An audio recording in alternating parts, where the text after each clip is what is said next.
আমাদের এবারের north east সিরিজের পঞ্চম পর্বে সকলকে স্বাগত। গত এপিসোডে আমরা দেখেছিলাম আসামের শিবসাগর। এখন আমরা চলেছি মাজুলি দ্বীপের উদ্দেশ্যে।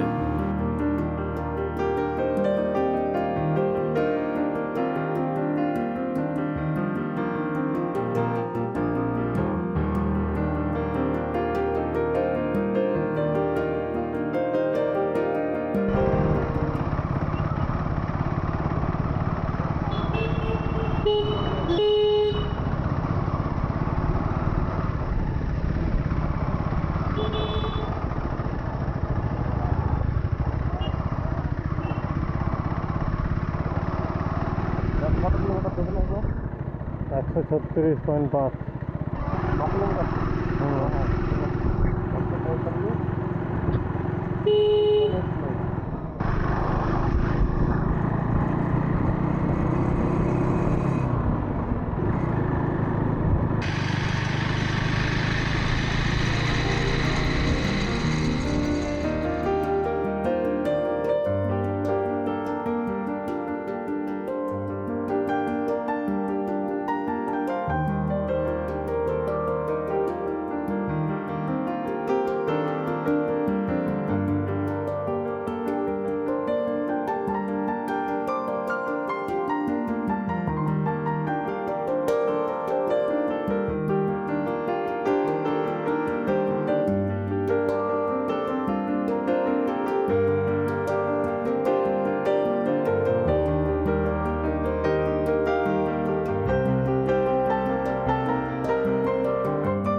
এই হলো ব্রহ্মপুত্র, আর এই যে এখানে বোর্ডে দেওয়া রয়েছে অপলামুখ ঘাট।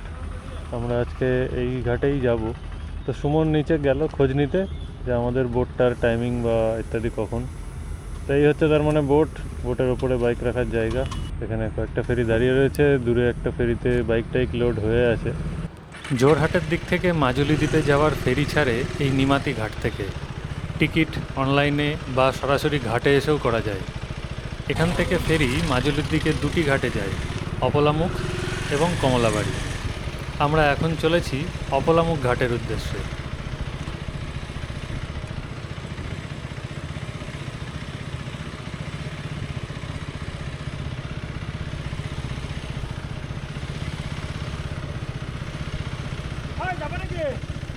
হ্যাঁ, ওই জায়গার কাছে।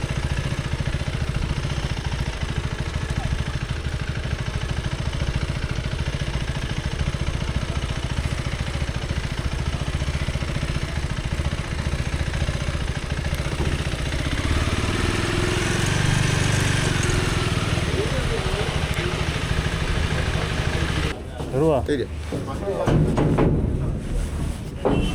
এর আগেরটা বুঝলি 80 টাকা দিন দিতে আরেকটা চলে যায় কি আছে। তো আমরা এটাতে চলে যাচ্ছি। হ্যাঁ, বুঝছো? 80 টাকা লাগছে বেশ, ঠিক আছে।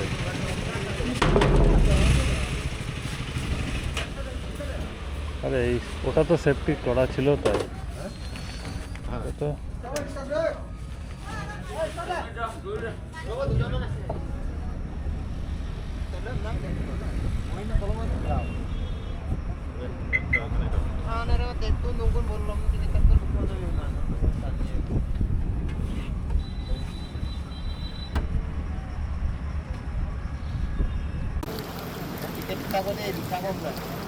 মাজুলি বিশ্বের বৃহত্তম নদী দ্বীপ।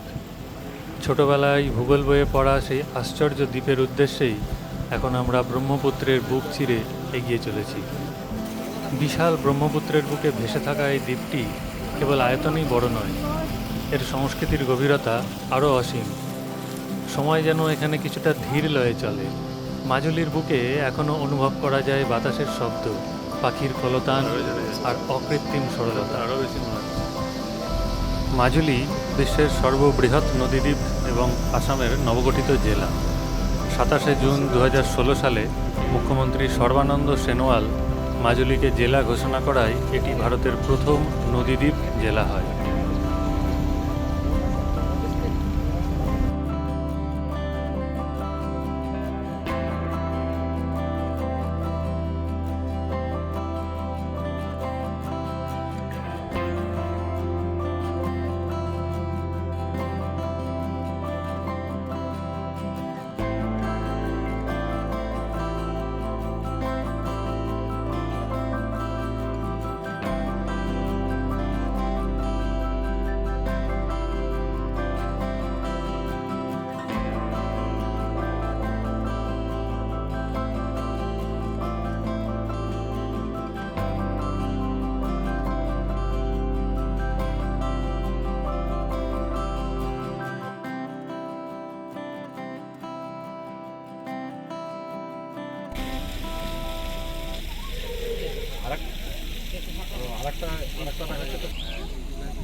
ইংল্যান্ড ওয়াটার অথরিটি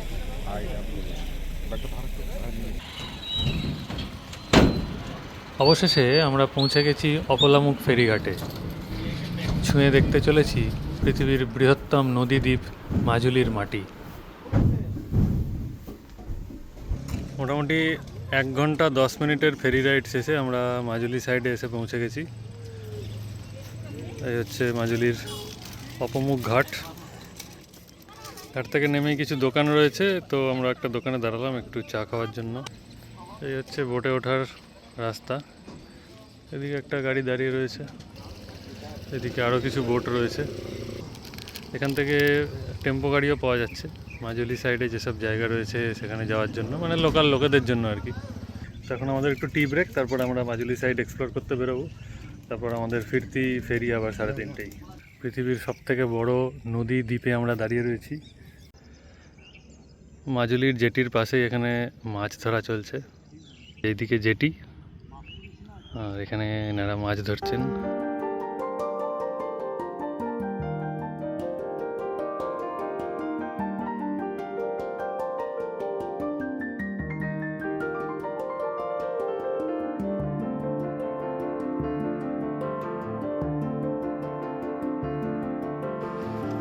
ব্রহ্মপুত্রের পাড়ে আমরা ঘুরে বেড়াচ্ছি। এদিকে বিশাল দূর অবধি দেখা যাচ্ছে।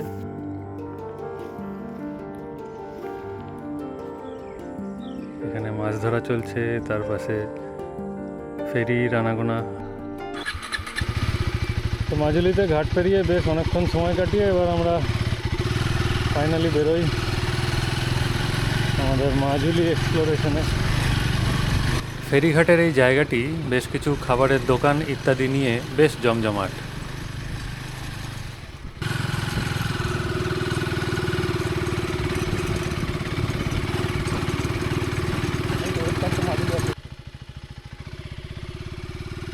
এরপর আমাদের রাস্তা আবার এগিয়ে চলল গুগল ম্যাপের ভরসায়। দুই পাশে বিস্তৃত সবুজ ক্যানভাসের মধ্যে দিয়ে সরু রাস্তা দিয়ে আমরা এগিয়ে চললাম মাজুলিতে আমাদের প্রথম গন্তব্যের উদ্দেশ্যে।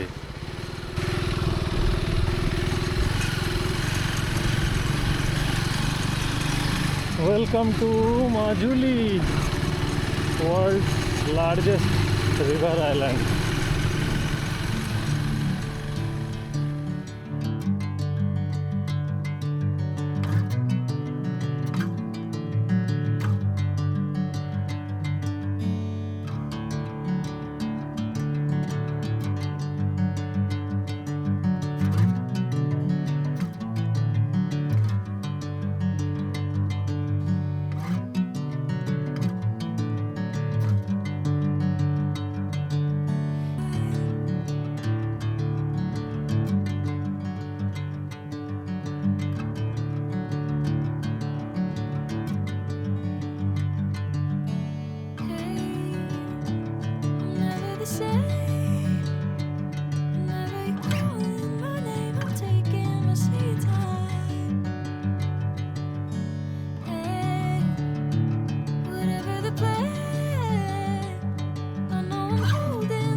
মাজুলির আরও এক পরিচয় লুকিয়ে আছে এর সত্রগুলোতে।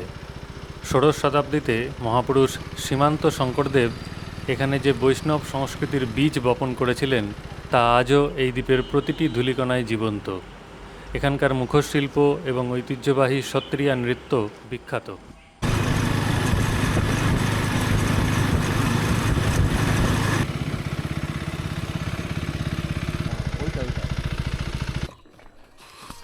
এসে পৌঁছলাম চামাগুড়ি সত্র, যেখানে বাঁশ আর মাটির কারুকার্যে প্রাণ পায় ভারতীয় মহাকাব্যের অগণিত চরিত্র। 1663 সালে শ্রী শ্রী চক্রপাণি কর্তৃক প্রতিষ্ঠিত এই সত্রটি কেবল একটি উপাসনালয় নয়, এটি মুখোশ শিল্পের এক জীবন্ত জাদুঘর। কয়েক শতাব্দী ধরে এখানকার শিল্পীরা বাঁশ, মাটি আর প্রাকৃতিক রঙের ছোঁয়ায় রামায়ণ ও মহাভারতের চরিত্রগুলোকে জীবন্ত করে তুলছেন।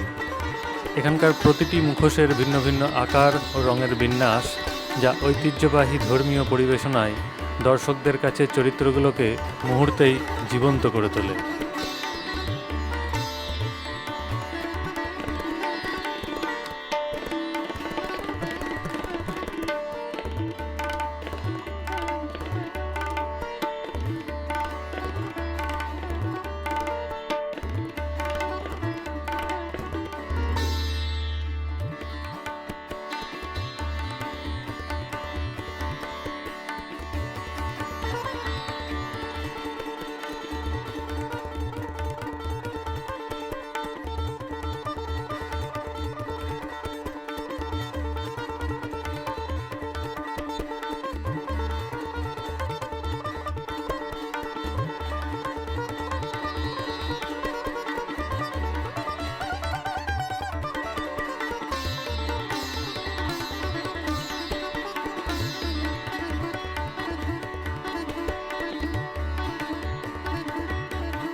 তো আমরা মাজুলিতে এসে যেগুলো দেখার প্ল্যান করেছিলাম, সামাগুড়ি সত্র এবং মাস্ক তৈরির মিউজিয়াম বা মাস্ক তৈরির কর্মশালা বলা যায়। তো এই হচ্ছে সামাগুড়ি সত্র, তার পাশে এটা হচ্ছে মাস্ক কর্মশালা, যেরকম আমাদের পুরুলিয়া জেলার চরিদা গ্রামে রয়েছে, তবে এর ইতিহাস অনেক পুরনো। তো এখান থেকে এবার আমরা যাব এই সত্রদের মধ্যে সবথেকে পুরনো যে সত্র,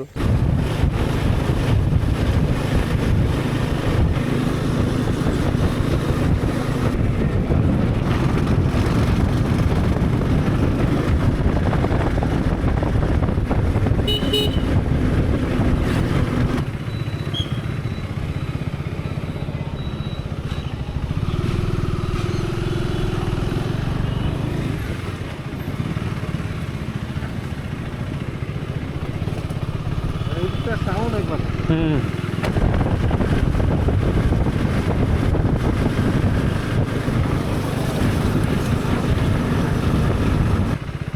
না, এখন নেবে, রাস্তা উল্টা হবে।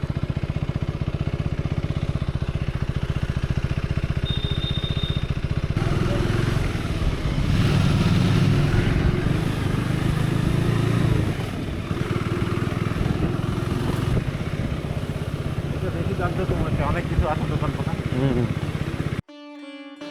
আমাদের এবারের গন্তব্য আউনিআটি সত্র।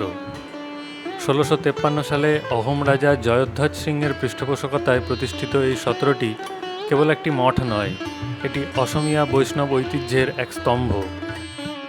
আউনিআটি নামটি এসেছে আউনি অর্থাৎ এক বিশেষ ধরনের পান এবং আটি অর্থাৎ উঁচু জায়গা থেকে। প্রায় 350 বছরেরও বেশি সময় ধরে চলা এখানকার প্রার্থনা সভা আজও একই রকম অবিচল। এর মূল মন্দিরে পূজিত হন ভগবান শ্রীকৃষ্ণের বিগ্রহ গোবিন্দ, যা ঐতিহাসিক ওড়িশার পুরী থেকে এখানে নিয়ে আসা হয়েছিল। আউনিআটি সত্র হল সত্রিয়া সংস্কৃতি ও শিল্পকলা চর্চার কেন্দ্রবিন্দু। এখানকার ভাওনা বা ঐতিহ্যবাহী লোকনাট্য, সত্রিয়া সঙ্গীত ও নৃত্যের মূর্ছনা জগৎ বিখ্যাত। প্রায় 550 উদাসীন বৈষ্ণব ভক্তের জীবনধারা ও তাদের সত্যান্বেষী সাধনা এই সত্রটিকে করেছে অনন্য।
এটা হচ্ছে কি টুনি নদী না কি নদী যেন দেখলাম।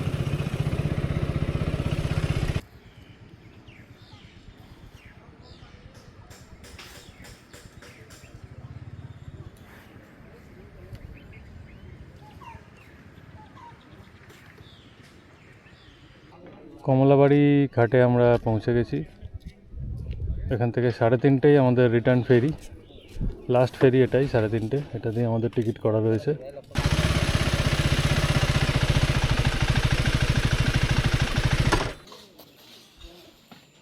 3:15-20 চলে আসবো নাকি? এইদিকে হচ্ছে কমলাবাড়ি ফেরিঘাট, ওদিকে আমরা নিমাতি ঘাটে গিয়ে নামবো। ফেরিঘাটের পার্কিং যথেষ্ট বড় জায়গা।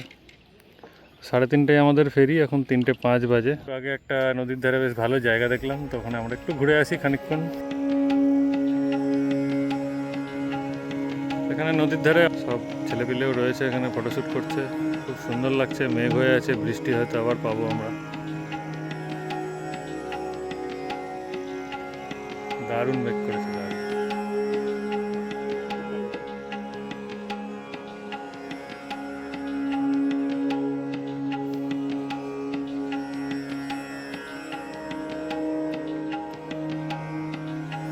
এখানে টিকিট কাউন্টার তাই বললো, তো আমাদের তো কোথায় গেল? ইনফরমেশনের জন্য কোথায় হলো ওখানে তাই বাইরে রাখা।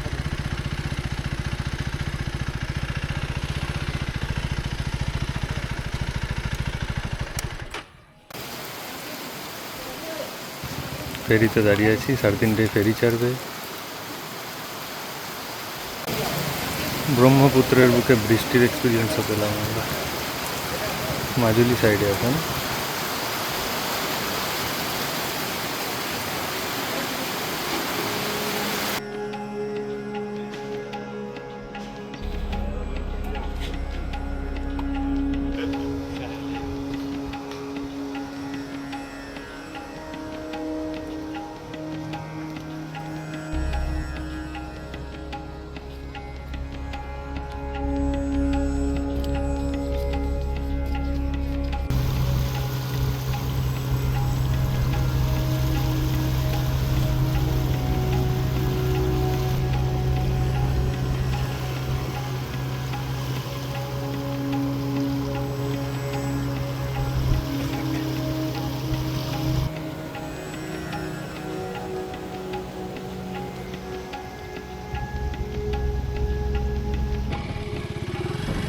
ব্রহ্মপুত্র পার হয়ে আবারও আমরা জোরহাটের দিকে নিমাতি ঘাটে ফিরে এসেছি। এবার গন্তব্য জোরহাট শহর। আমাদের নর্থ ইস্ট বাইক ট্রিপ এবার শেষের পথে। জোরহাট পৌঁছে প্রথমে আমরা বাইক ফেরত দেব, তারপর চলে যাব মারিয়ানি জাংশন। সেখান থেকে রাতের লিডো এক্সপ্রেস ধরে আমরা বেরিয়ে পড়ব গুয়াহাটির উদ্দেশ্যে। ঠান্ডাটাও লাগছে।